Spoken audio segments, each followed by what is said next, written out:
धन्य हो गया है। इतना जन सैलाब देखकर और ऐसे ठंडी के मौसम में सबके घर के काम काज लगे हुए हैं, सबको देखकर आप सब आए हैं। वैसे जब यज्ञ की तैयारी चल रही थी तो कुछ लोगों का कहना था, हमारे यज्ञ के जो प्रधान यजमान है पुरुषोत्तम दुबे जी, कई लोग कहते थे कि ऐसे समय में यज्ञ हो रहा है, कोई नहीं आएगा, हाँ कोई दान नहीं देगा। हमने कहा चिंता मत करो, जाको राके साइया मार सके ना कोई, और बाल ना बाका कर सके जो जग बैरी होई। जिसके साथ परमात्मा हो उसे किसी की जरूरत नहीं होती है।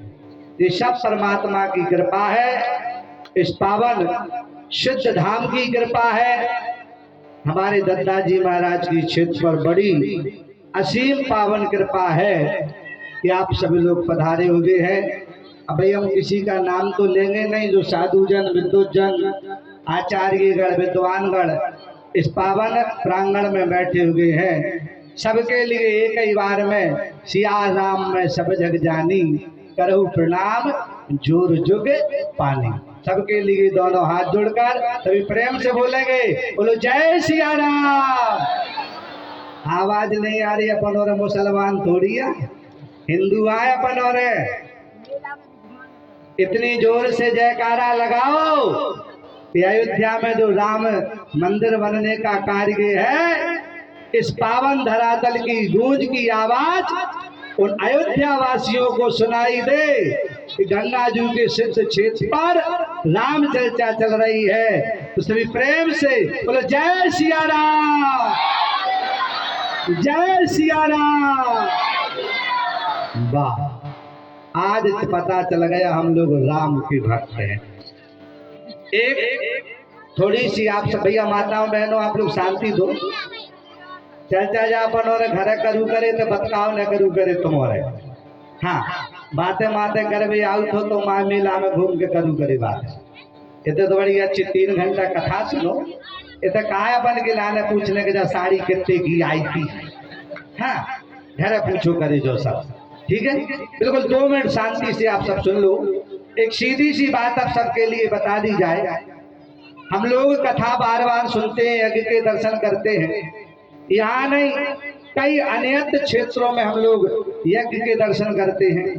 बार बार हमारे गांव में नगर में कथाएं होती हैं, लेकिन हम लोग सतमार्ग पर नहीं चलते।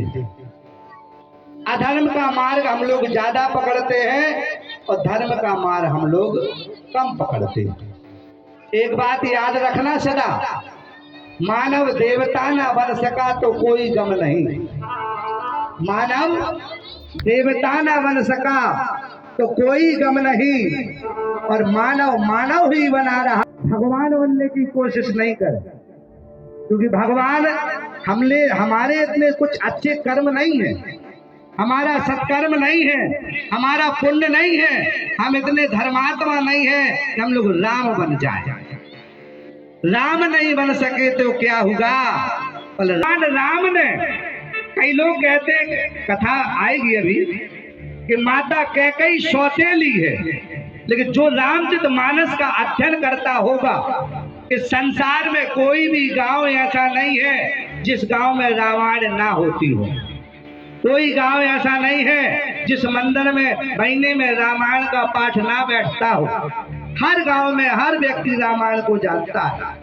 लेकिन जो लोग यह कहते हैं कि कैकेयी बुरी है, कैकेयी सौतेली है, लेकिन रामचरित मानस उठाकर देखो, जितना प्रेम माता कैकेयी राम से किया करती है, इतना प्रेम जन्म देने वाली कौशल्या ने भी नहीं किया।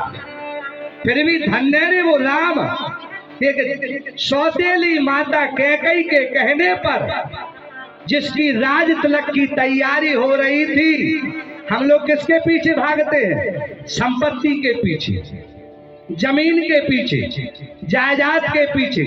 अगर माँ बाप ने जमीन का आधा टुकड़ा एक एकड़ खेती बड़े भाई के लिए ज्यादा क्या कह दी तो छोटा भाई बड़ा भाई का हत्यारा बन जाता है। घर के बेटे माँ बाप के दुश्मन बन जाते हैं। किसके कारण? संपत्ति के कारण, जमीन के कारण, जायदाद के कारण। लेकिन वो वेद पुराण देखो, वो युग देखो कि जिसकी राज तिलक की तैयारी हो रही है। धन्यरी ऐसी वो जननी कैकेयी और धन्यरे ऐसा परमात्मा भगवान राम कि जो राजा बनने की जगह सौतेली की कहने पर राज को ठोकर मार दी और 14 वर्ष का वनवास सोने का सिक्का समझकर गले में पहनकर माँ के चरणों की धूल को लेकर 14 वर्ष के लिए वनवास के लिए निकल गया। इसलिए हर घर में माँ बाप की पूजा होना चाहिए।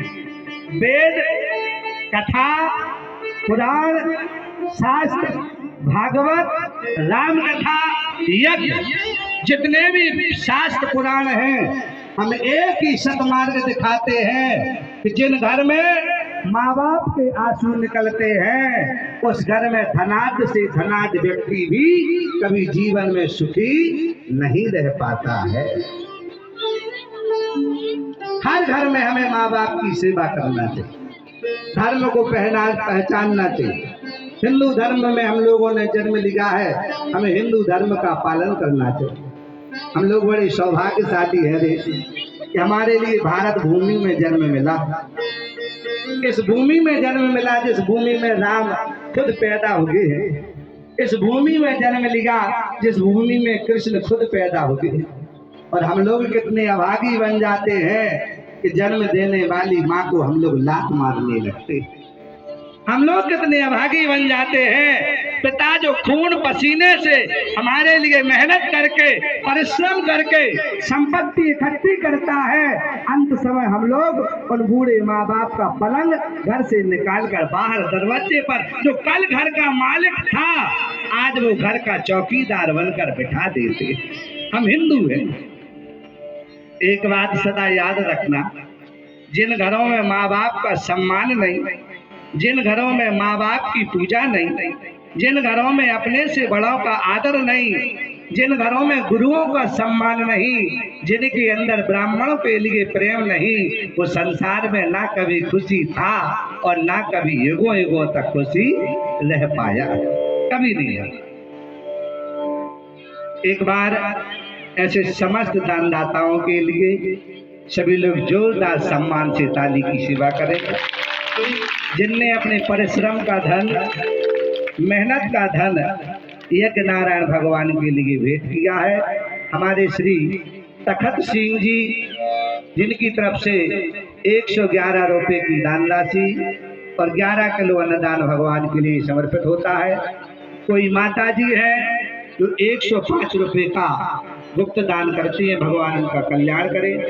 छोटे लाल पाल चंदौला निवासी, जिनने भी 251 रुपये और 25 किलो का अन्नदान किया है। श्री सूरज सिंह चंदौला निवासी, जिनने भी 201 रुपये का दान किया है। पंडित श्री वीरेंद्र पाठक दरारिया निवासी, जिनने भी 101 रुपये का दान किया है। गोपाल पाल, जिनने भी 205 रुपये और 1 बोरा बैसाख के लिए अन्नदान दिया है। इनके लिए जोरदार ताली की सेवा। श्री जगदीश लोधी जी, जिनने भी 101 रुपये का दान दिया है। करण सिंह चंदौला निवासी, जिनने भी 205 रुपये का दान दिया है। देवी थानक दरारिया निवासी, जिनने भी 151 रुपये और 5 किलो अन्नदान दिया है। मुलायम सिंह उमरा, जिनने भी 51 रुपये का दान दिया है। संजय पारासर, जिनने 50 रुपये का दान दिया है। लक्ष्मण भाई धुरा निवासी, जिनने 50 रुपये का दान दिया है। कोई गुप्त सज्जन है, 101 रुपये का दान आता है। राम जी नगाज धुरा निवासी, जिनने भी 110 रुपये का दान दिया है। ऐसे दानदाताओं के लिए सभी लोग जोरदार ताली की सबके लिए। शेष 3 दिन और बचे हुए हैं। आज जो चौथा दिन है इसके बाद 3 दिन और शेष हुए हैं। आप सभी लोग अधिक से अधिक पधारें, पावन कथा को श्रवण करें, यज्ञ नारायण भगवान के दर्शन करें, रात्रि में रामलीला का आनंद लें। इसमें आप ये नहीं कहना भैया हम लोग ब्राह्मण है, भैया ब्राह्मणों को मांगने में काय की शराब। हाँ, बामन भगवान तो त्रिलोकी नाथ थे, वो भी भैया छोटा सा भेष लेकर धरती पर मांगने के लिए बलि के दरवाजे पर पहुंचे। हमारा कर्म है मांगना। एक व्यक्ति ने एक जगह हमसे बात कही थी, देवी जी, एक व्यक्ति हमसे बोला कि महाराजों का तो काम हो गया धंधा करना। ध्यान से सुनना सभी लोग। एक व्यक्ति ने हमसे कहा महाराजों का तो काम हो गया धंधा करना। हमने कहा एक बात बता भैया, तुम कौन से दूध की धुले हो? वो बोला क्यों? हमने कहा तुम्हारी काय की दुकान है? बनिया था वो, बनिया। हाँ बेस्ट। हमने कहा तुम्हारी काय की दुकान है? बोला हमारी तो किराने की है। हमने तू भी तो धंधेबाज है।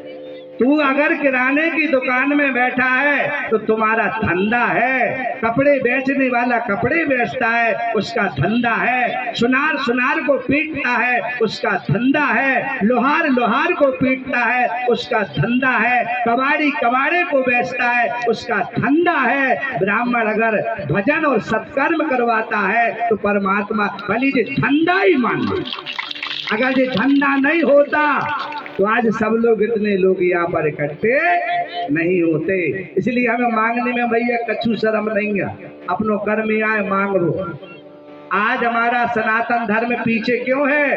क्योंकि ब्राह्मणों को शर्म आने लगी है मांगने में, ब्राह्मणों को शर्म आने लगी सिखा रखाने में, ब्राह्मणों को शर्म आने लगी है जनेऊ पहनने में, मस्तक पर चंदन लगाने में। अगल जाति के त्रिपुंड लगा रहे हैं और ब्राह्मण शराब की खौल में डांट खोद कर शिशिया लगा रहे हैं।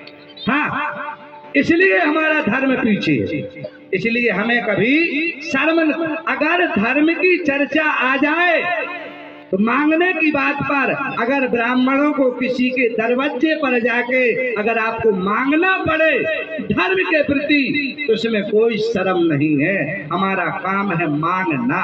अभी हम अपने लिए थोड़ी मांग रहे। आप लोग बैठे हो, टेंट की व्यवस्था देख रहे हो, संगीत कलाकार लोग हैं, देवी जी आई हैं, यज्ञ में ब्राह्मण लोग आए हैं, ये सारी व्यवस्था सब आपके ही धन से तो होती है। अपन इतने बड़े आदमी तो है नहीं है कि घर की 2-5 एकड़ लगा कर कर दिए। इसलिए सबको थोड़ा थोड़ा अन्नदान द्रव्यदान, हमारी माताएं धर्म में सबसे आगे रहती हैं।